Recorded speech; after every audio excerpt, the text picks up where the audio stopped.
Purgatory Golf Club. It's an idea about Purgatory reimagined as a golf club. You can see all my characters here. Look at them go. A little tentacle at the bottom. Good stuff. Here's a brief little synopsis of the characters. We got Routledge, who's kind of the chipper young girl who works for the place. Her friend Yeoman, who's just or Yeoman. I don't know. Haven't figured out how to pronounce it yet, but he's your kind of troublemaking friend.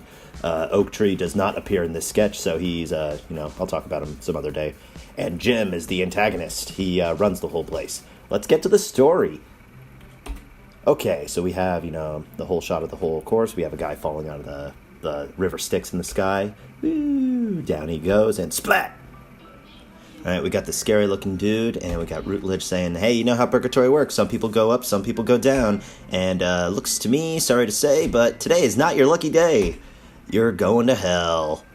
So she walks away kind of happily. Oh, see you later. Have fun with that. He's not too happy about that. And down he goes. Fire. Hands everywhere. Oh, God. All right, and there she is walking around doing her rounds. She walks over. Hello. And that's like her friend who just waved to her. So she's like, oh, what's that? He's like, hey, Routledge, what's going on? And, he's got a little injured guy right there. And she's like walking up. She makes a joke here that I haven't written yet. And she's like, hey, what you got there? And he's like, oh, like this poor guy just got nailed in the head. But he's a trooper, though. Look at him go. Yeah, he's really trying his best to pull through. And bam! Whip-bam! Whoop-pow! Oh, wow. 3 at once? That's amazing.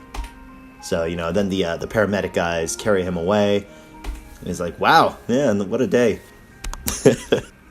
Anyway, so he's all, hey, I gotta go, play the golf course, so, I'll let you go back to whatever you're doing there. She's like, yes, master of all fates, that is me, or something like that.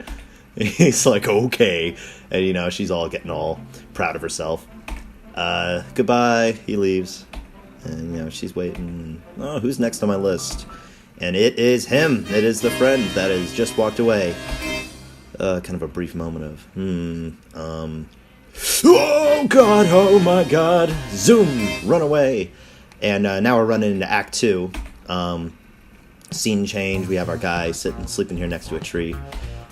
This is Yeoman, and he hears his name being shouted out, so he's, kind of waking up. Oh man, who said my name? And what's going on over here? And sees this sort of like Roadrunner cloud running toward him. And he's like, oh, it's gotta be Routledge, hey, cool. Oh, wait, and he gets up, and, he's got a bear trap on his leg. He's like, oh, what the hell? And he looks at her. That's a cat girl who's got him by the chain, and, away she goes. So he's not too happy about that. Anyways, he sees his friend coming to him, and she is not looking happy. She's exhausted, and she's like, oh, my God, like, I have to send my friend to hell. That's terrible. What am I going to do? And he's like, oh, what, you mean like your boyfriend? And she's like, I'm serious. He's like, well, obviously he must have screwed up royally. I mean, he probably did something pretty bad when he was alive to get sent to hell, And she's like, no, that's not true. Like, he's a really good person. He was helping some old guy earlier. There's got to be a way we can get him out of this situation. And then suddenly, big ol' announcement thing appears in the sky. It's like a big ol' hologram.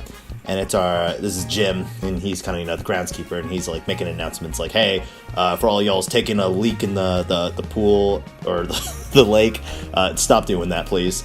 Fizzle away. And Yaman's like, oh, man, what a tool. And she's like, wait, no, that's it. We could appeal with him. He's, like, kind of like a Grim Reaper. We could do this. Come on, let's go. And zoom away. Routledge is really fast. So we have... our guy hanging out, he's hitting the ball in, and it walks away like a little spider. We see Routledge in the background. Zooms, grabs them, and away they go. There's the golf club that and the fire that comes out of the golf hole. Yay. Here is the clubhouse, and, looming. Here we have the office. We have Jim in the foreground looking through some papers. Kick that door open. Ba-ba-ba-ba. Our heroes. He's like, hey, I got a bone to pick with you. And then Jim's like, oh, like, what could it possibly be this time? And she's like, yeah, I got some real issues with your policy here. And then Jim, turns around and he's like, all right, voice your complaints. And she's like, why are we sending this guy to hell, even though he's been nothing but a good person? And at this point, he's kind of like, wait, what? I'm being sent to hell? And as he starts freaking out, Jim's like, hey, you know, that's divine judgment here. You wouldn't want to go against the divine, would you? And Root Ledger's like, no, look at him. He's the model of a good human being. And we have him, you know, kind of, you know, crying in the corner. And then Jim floats in, and he's like getting in her face about, like, you know, policy. And that Root Ledge is like, but, like, you know, getting a little scared now. It's like, hey, but. Never bring this up again, he'll say in this really, like, spooky voice and stuff. And then he's gonna kind of hover over her. Jump scare! Ah! And then float away. And she's gonna be pretty pissed about that. And so moving on now, we have a new scene now. They're outside, and those two are sitting together. Root Ledge is making a little headdress out of those coins, like you would, like, you know, for river sticks to have the coins in their eyes. But then he gets up and he's like, hey, you know what, like, it's cool. Like, I'm ready to take on my fate as it comes. And the ground starts, like, rumbling, and they're like, oh, what? And, you know, it's hell time. You know, the gate's coming out of the ground. He's like, oh, well, it was a lot sooner than I expected. And he's like, well, like, hey, thank you for all the help, you know, you really did your best, and, you know, I just want to say I appreciate you as a friend. And she's, you know, kind of a little emotional moment. And then, goodbye, as he's getting dragged away.